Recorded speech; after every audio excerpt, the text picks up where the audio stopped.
अच्छा पापा, हम चलते हैं। तैयार हो गए बेटा? कोशिश करना कि बड़ी माँ जल्दी से जल्दी अस्पताल से वापस आ जाए। जी। और बेटा ये 10,000 रुपए रख लो। 5,000 रुपए तुम तीनों के और 5,000 रुपए मोहन और गौरी के। बोला पापा ने भिजवाए। ठीक है पापा। और उन दोनों का हौसला बढ़ाते रहना, उन्हें मायूस नहीं होने देना।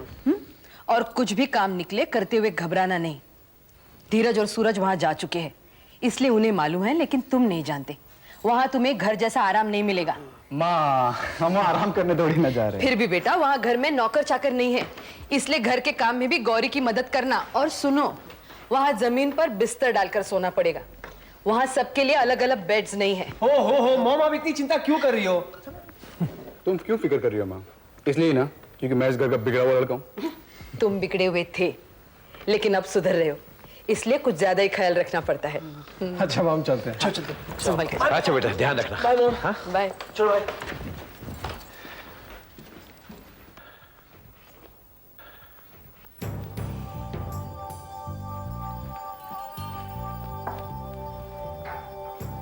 नमस्कार डीसीपी साहब। मंत्री जी ने फिर मुझे बुला भेजा था।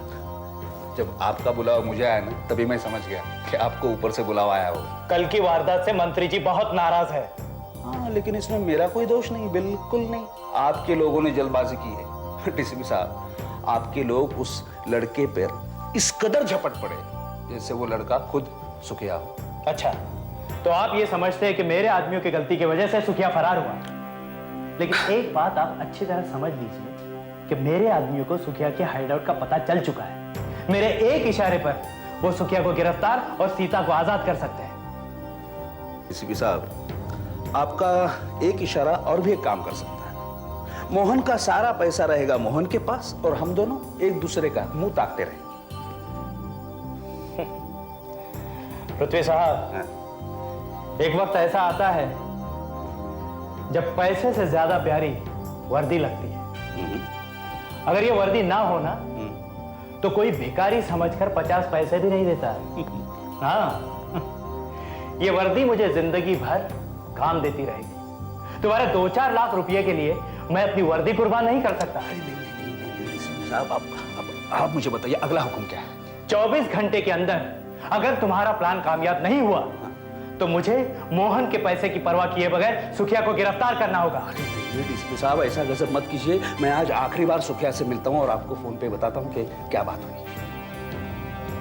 चलो, धन्यवाद।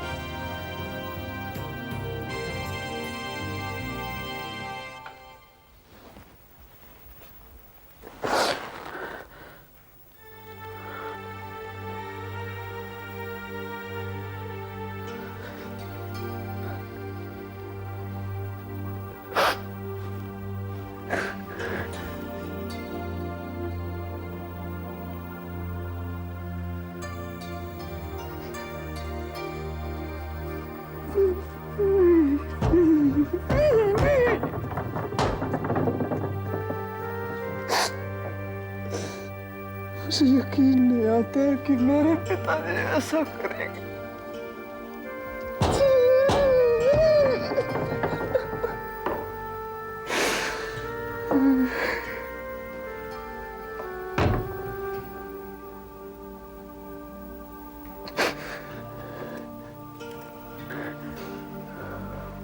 अब इस तरह रोते ही रहोगे या कुछ करोगे? राधा, तुम जाओ यहाँ से, मुझे अकेला छोड़ दो प्लीज। जाओ यहाँ से, जाओ। अब पता चला मन की पीड़ा क्या होती है।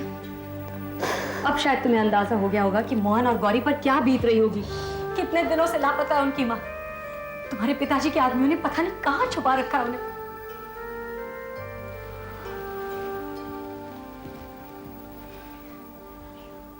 अब जब सब कुछ तुम जान चुके हो, तब भी तुम में इतनी हिम्मत नहीं हो रही कि उनके पास जा सको। तो राज, कुछ तो शर्म करो। तुम्हें एक ठोस सबूत चाहिए था, वो भी तुम्हें मिल गया। अब भी तुम कुछ करने को तैयार नहीं हो। देखो धनराज, अगर तुम्हें जरा सी भी शर्म होगी ना, तो तुम अपने पिताजी के पास जाओगे और उनसे कहोगे कि अपनी बहन को घर वापस लेकर आए। धनराज, मैं तुमसे कह देती हूँ, अगर सीता माँ अपने घर वापस नहीं आई तो मैं तुम्हारी शक्ल तक नहीं देखूंगी।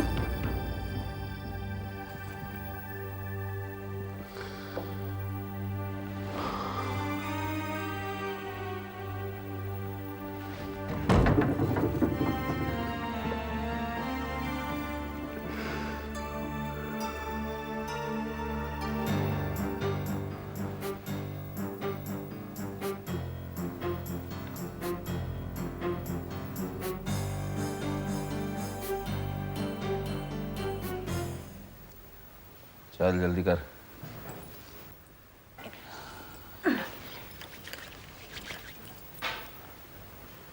अरे राधा, मुझे पता नहीं था कि तुम्हें संगीत का इतना शौक है। जेठ जी, देख रहे हैं आप, आजकल आपकी बहू रानी हाथ में टेप रिकॉर्डर लेकर घूमती है। चाची, ये संगीत अगर आप सुनेंगी तो आपका मुंह भी खुला का खुला रह जाएगा। क्यों? ऐसी क्या बात है इसमें? बस इस घर के खास कलाकार हैं इसमें। ये क्या पहेलियां बुझा रही हो राधा?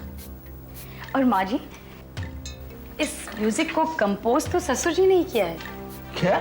हाँ, और ना सिर्फ कंपोज किया है बल्कि चाची के साथ एक डुएट भी गाया है। अरे दिमाग खराब हो गया इसका। और गीत की पहली लाइन सुनेंगे तो आप रिकॉर्डिंग करने वाले की दाद देंगे। राधा, मजाक काफी हो चुका। ओह, तो ठीक है, सुन लेते हैं। अब ये मत कहना कि दीवारों के भी कान होते हैं।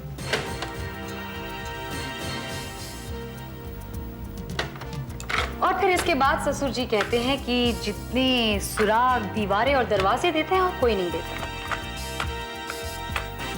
खैर, ये तो इस नाटक का थीम सॉन्ग है और इस नाटक में है सुखिया, डीसीपी और बेचारी सीता माँ।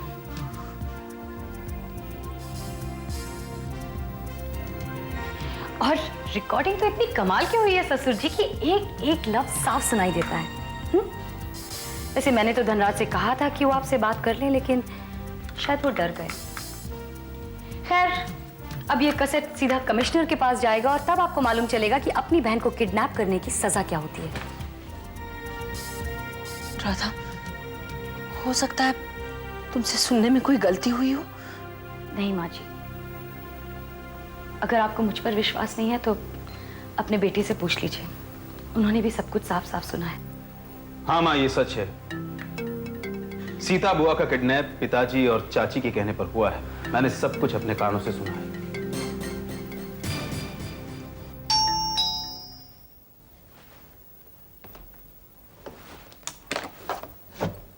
आजा बेटा।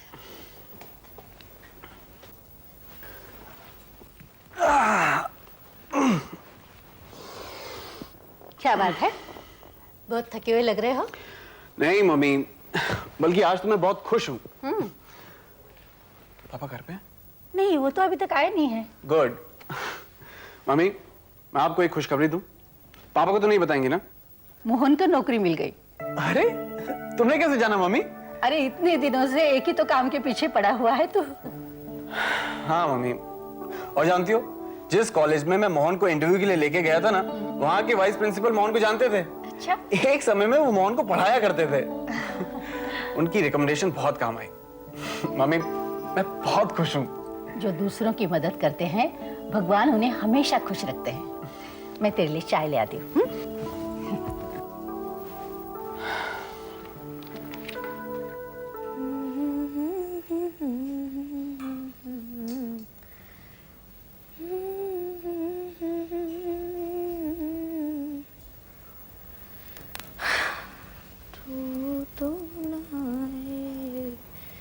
तेरी याद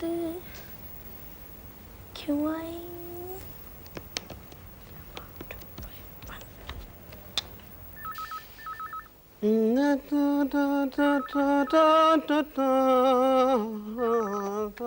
हेलो? जी, मैं धीरज साहब से बात कर सकती हूँ? नहीं, वो धीरज बाबू तो घर में है नहीं जी, रामपुर गए। 2-3 हफ्तों के बाद लौटेंगे। आप कौन बोल रही? जी मैं हेलो? कोई भी नहीं, कोई भी नहीं।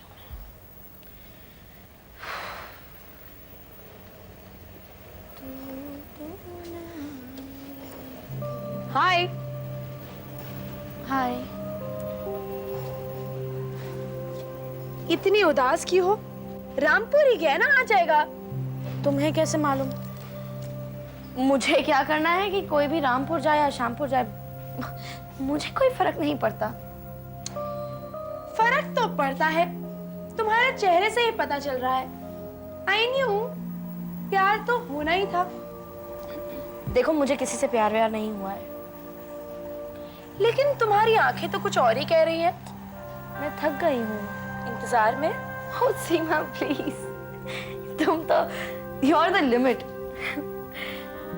देखो मुझे किसी से प्यार व्यार नहीं है, बट इंफॉर्मेशन के लिए तुम्हें कैसे मालूम कि वो रामपुर गया है? मैं तो ये भी जानती हूँ कि वो किसके साथ गया है। किसके साथ? मैं क्यों बताऊं? लड़की के साथ गया है क्या? अरे जब तुम्हें प्यार ही नहीं है तो क्यों जानना चाहती हो? Let it be. Seema please बेकार की बातें छोड़ो, बताओ ना किसके साथ गया है।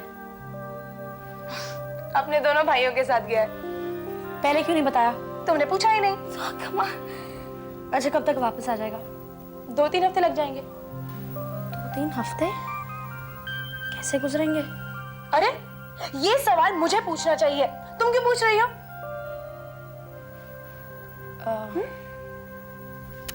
अरे पागल।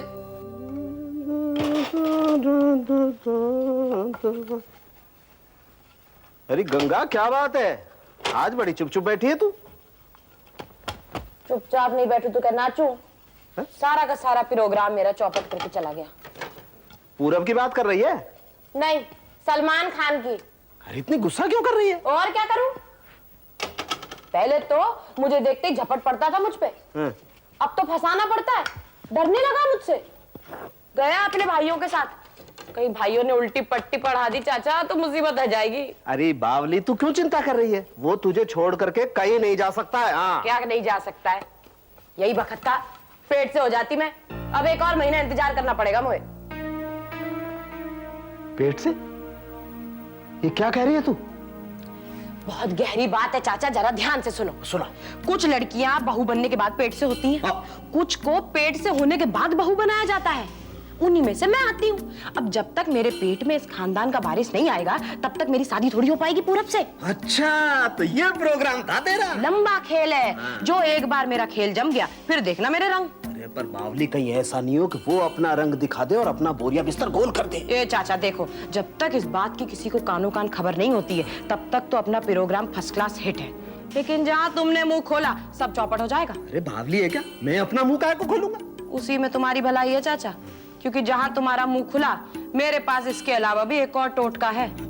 उसको अपनाने के बाद बोरिया बिस्तर बंधेगा तुम्हारा और घर की बहू बनूंगी मैं, तो सोच लो। अरे नहीं नहीं, सोचना क्या है इसमें मेरी बच्ची, मैं तो हमेशा से तेरे साथ हूँ।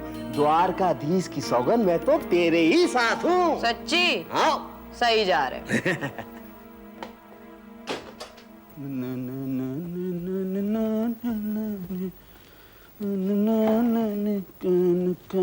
अरे अब लक्ष्मी,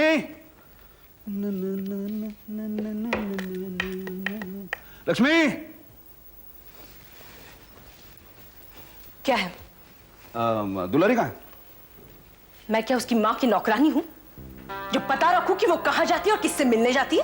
तुम्हारी खोपड़ी ढीली हो गई क्या? इस तरह बकवास कर रही हो तुम? अगर मेरी बकवास अच्छी नहीं लगती तो बात मत करो मुझसे। अच्छा ठीक है, चलो खाना परोसो। आपका दिल कैसे करता है खाना खाने का? हाँ, आपको जरा भी ख्याल नहीं आता कि वहां आपकी बहन को 2 वक्त की रूखी सूखी भी मिल रही होगी या नहीं? जिसने उसे किडनैप किया है वो खिलाता भी होगा। वो खिलाता होगा, और जिसने किडनैप कराया है उसे जरा भी ख्याल नहीं। बको मत। धनराज और राधा ने आपकी जो बातें सुनी वो मुझे एक एक करके बताई है, और मैं पुलिस को इत्तला करने जा रही हूँ। भेजा खराब हो गया तुम्हारा। मैं तुम्हारी मैं हड्डी फसलियां कर दूंगा। खबरदार, आज के बाद आप इन पर हाथ तक नहीं उठाएंगे।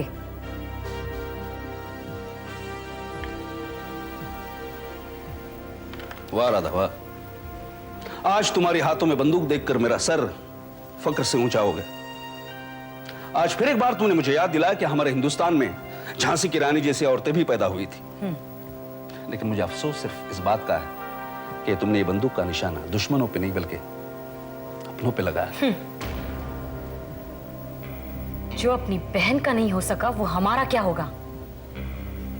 राधा, मैं बड़े चाव से इस घर में अपनी बहू बनाकर लाया था, लेकिन उस वक्त मुझे इस बात का अंदाजा नहीं था कि गलतफहमी का शिकार होकर एक दिन तुम अपने ससुर पे ही इस तरह बंदूक तान दो। गलतफहमी? हाँ। लेकिन जो आपकी और दुलारी चाची की बातें हुई उससे तो साफ जाहिर होता है कि सुखिया ने आप ही के कहने पर सीता माँ का किडनैप किया था। बंदूक नीचे कर दो, हाथ थक जाएंगे तुम्हारे। दुलारी के और मेरे बातों का मतलब यह था कि मेरे कहने पर सुखिया ने सीता को किडनैप नहीं किया था, बल्कि मेरे कहने पे ही वो सीता को छोड़ने को राजी हो चुका था। मैंने ये भी कहा था कि डीसीपी का मुझ पे दबाव है। ये बात दुलारी चाची ने कही थी। डीसीपी फौरन सुखिया पे हमला करके सीता को छुड़ाना चाहता था, लेकिन ऐसा करने से मैंने उसे रोका था, क्योंकि इस हमले में सीता की जान भी जा सकती थी। डीसीपी का मुझ पे दबाव यह था कि मैंने सीता को फौरन नहीं छुड़ाया तो वो सुखिया पे हमला कर देगा। मैंने यह भी कहा था कि फौरन अगर सुखिया को पैसे नहीं मिले तो सीता को वो तकलीफ दे सकता है, और मैं नहीं चाहता था कि सीता को तकलीफ हो। क्यों? बोलो धनराज, बोलो, ये मैंने बात कही थी या नहीं? हाँ कही तो थी। और मैंने दुलारी को भी बात करने से इसलिए रोक दिया था क्योंकि मैं अच्छी तरह जानता था कि आधी अधूरी बात सुनकर किसी को भी गलतफहमी हो सकती है। अब इतना सब जानने के बावजूद अगर तुम चाहती हो कि हम दोनों के बीच जो बातें हुई वो सब पुलिस को मालूम हो जानी चाहिए, तो जरूर जाके बता दो। एक बहन को बचाने की कोशिश अगर एक भाई करता है तो उसकी भी सजा उसे मिलनी चाहिए। तो कोशिश करके देखो। आज तो आपका झूठ आपके काम आ गया ससुर जी, लेकिन एक ना एक दिन मैं आपको रंगे हाथों जरूर पकड़ूंगी और पुलिस के हवाले भी करूंगी। याद रखिए।